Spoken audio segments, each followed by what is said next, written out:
Ay, si mama, hindi naman pwedeng ganun na. Iayos ko yun eh. Bago ka ba? Magkonti yung yelo nyo.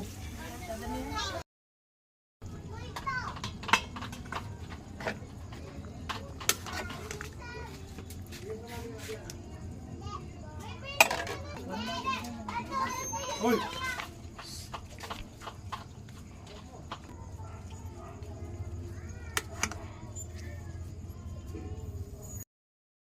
Mas maganda talaga yung may pangkon. Nabibili yun eh. Yung pang parang bomba.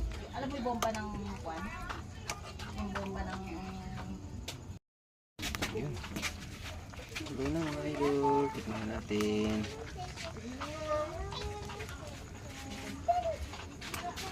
Di mo ako titigilan? Yummy.